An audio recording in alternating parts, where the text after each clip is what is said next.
Um, so what I'm going to demonstrate today is generating custom ID values using the calctext function and string functions. We had a group that um, wanted to generate a study number automatically, and we've done this in the past. Terry's done this in the past with data entry triggers.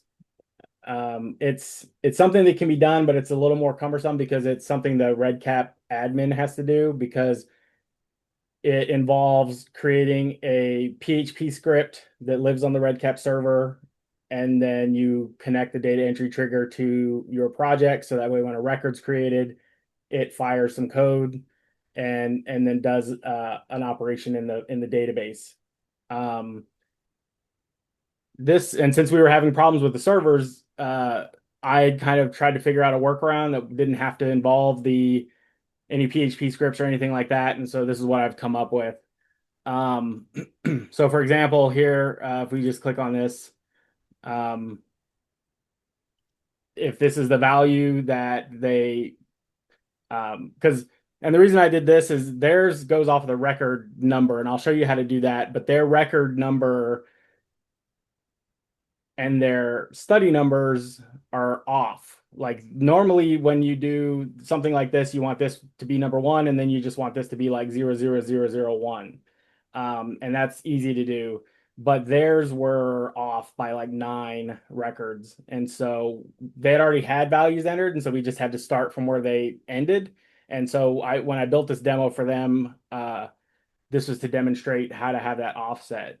Um, so like, for example, if I do 1 here, it's going to be -8 because they're above that. But if I do like 9, it's going to be 0 because that's the first one, and then 10. So um, they already had 9 records in essentially. So the 10th one would be the first number that I'm assigning.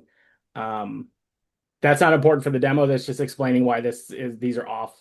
Um, so I'm going to show you this in Notepad real quick because I think it's easier to see, and I can just walk you through how I built this. Um, so the first thing I'm doing that's not important for your purposes is I'm subtracting 9 from the ID value, and then we want some padding because we want 5 digits. But if you have, if the idea is 100, you don't want it to be like red 100 and then it's short. You want to add padding for these 5 digits, and then you want to have your number starting at the right. So I'm adding padding to the left of the value, and then I'm concatenating that, making it a substring. Um, and then I'm taking that substring that I've created and I'm just taking the last 5 digits to the right. And then I'm adding my prefix. Theirs was a study specific prefix. So this is just for the demo. And so just to kind of walk you through that on here, let's say my value is, um, just to make the math easier, let's say my value is not 1009. Then what I'm going to do is I'm going to subtract 9 from that. So I'm going to have 1,000. And then I want to add padding to it. So I'm just going to add 5 zeros and then 1,000. And then I only want these 5. So I'm taking that, uh, and then I'm adding red to that. So if we go back here, if I do 1009, we should have red 1000, red 1000. Make this a little bigger. So this is all, I had it all broken up into individual components, but once everything was working, I was able to just put it in one formula. So what this is doing is it's saying if this ID value is not blank, then I want you to generate the custom ID value. If it is blank, then I want to leave this blank here. And so we'll start in the middle here and work our way out. This is the first step. So that's this step here. So I'm taking that ID value and I'm subtracting 9 from it. And then the uh, I'm adding the zeros, the left padding. I'm using the concatenation function, which is a string function in the special functions. Um, and I'm adding this, I'm combining these two values. And then I'm taking the right 5 characters from that substring that I just created. And then I'm concatenating it again. So this is giving me this value, this 0, 1, 0, 0, 0. And now I'm concatenating it again to add the red prefix to it. So it's all happening all together. You can have this done in multiple steps in different fields and that's usually how I work is I'll build each one of these components in a separate field so I can see that the steps are being whatever's being output is exactly what I'm expecting. And then once I have that working just fine, then I do this where I kind of put it all together into one and I can have it in one field. So if we go to the designer,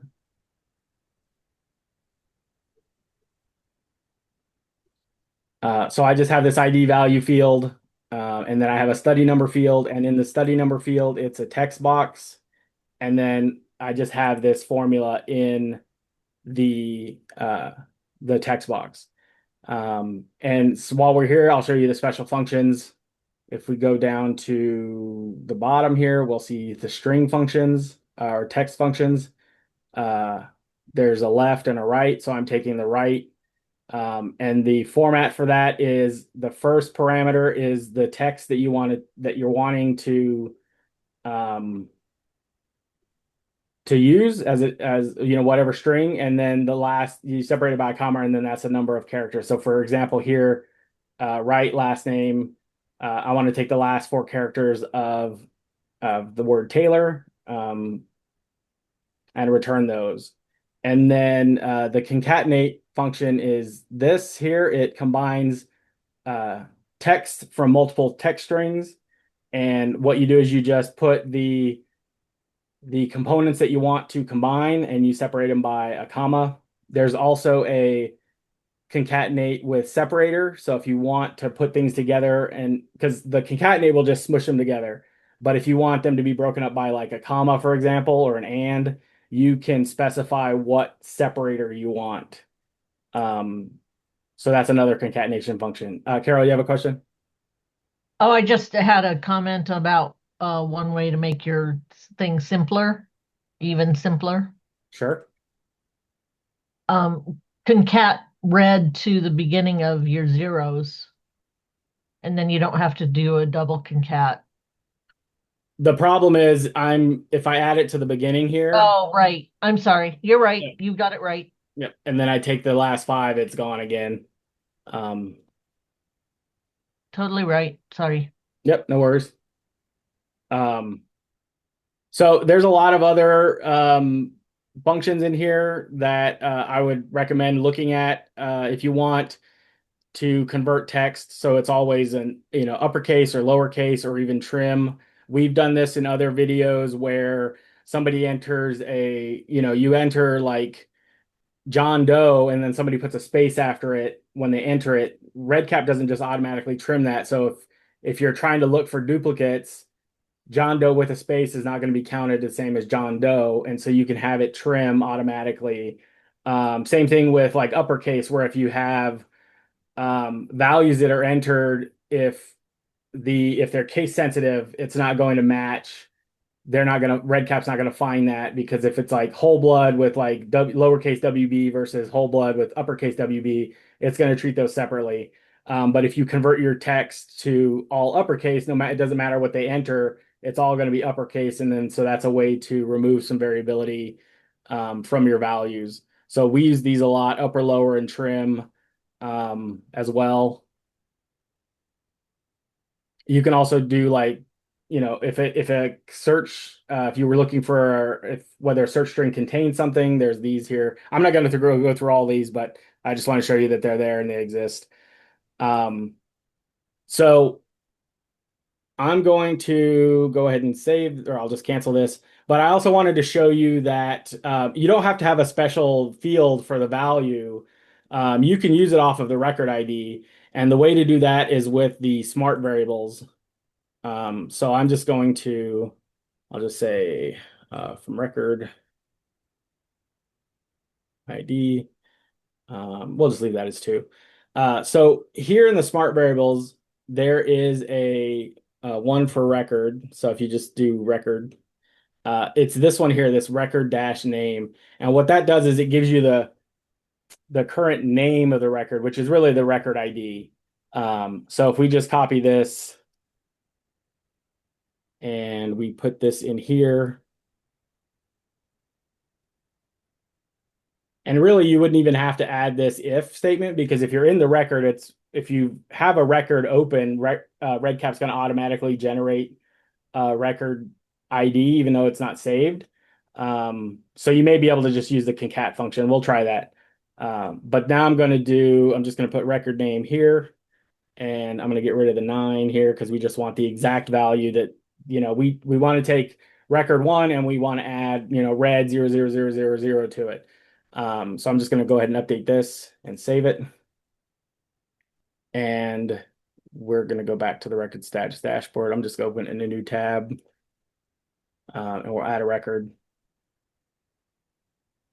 And you can see here automatically, since, like I was saying, that the record, it's going to generate a record ID and it's going to automatically put that in here for you. So you could have a value that we use this for our REDCap ticketing system, not this specific version, but with the data entry trigger, because we're able to send out an ID for like a ticket number to somebody who requested help, so that way they can refer back, if they have any issues, they can tell us like the ticket number and we can look at it versus it being like the record ID. So I also want to try if we just remove the if, even though this is working. I'm just going to copy and paste it into another, so I have it.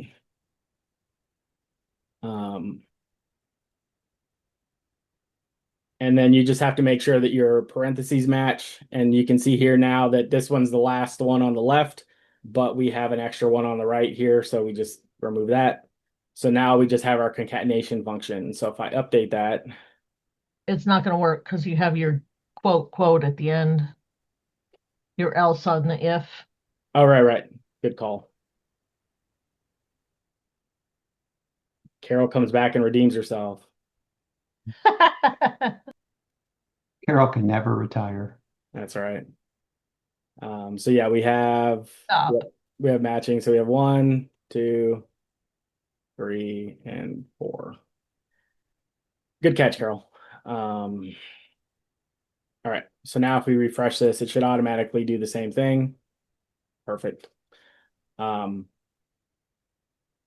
And you can mess with any, this is just an example of building a simple ID. You can have components, you could have it broken up, you could add dashes, you could do whatever you want. It's just the whole point is being able to use the calc text and then in combination with the string functions to generate an ID. Does anybody have any questions about that? And then you could use that in your label, your custom label, because Right. it's not going to show up. Right, and that's what we have here. So I have that set up, so it automatically shows in the record ID. You want to show where the custom label is in case. Sure, yeah, that's a good point. So if you want to set this for the record ID, you go to setup and then scroll down here to additional customizations, and then you put the field that you want to grab here. And you can add text as well. So if I wanted this to say study number, we can refresh the dashboard here. And now it says study number and the ID. So that way, because somebody may not know exactly what this is, or some things are cryptic. So you can have other information. You can also we do this in our ticketing system where we have multiple pieces of information here where it tells you who submitted it, what kind of ticket, who's assigned to it, what its status is. It's long piece of information here. That way we can quickly look at the record instead of having to, we can look at this and see what's going on with that ticket instead of having to go in every time and click on it. Especially when you're working on something, it's nice to be able to see that, because if you don't remember what ticket it was and you have to click through multiple ones to find the one you were looking at. But if you have data here, you can see it right away, and it helps. So I'm just going to go back here and I'm just going to take this out.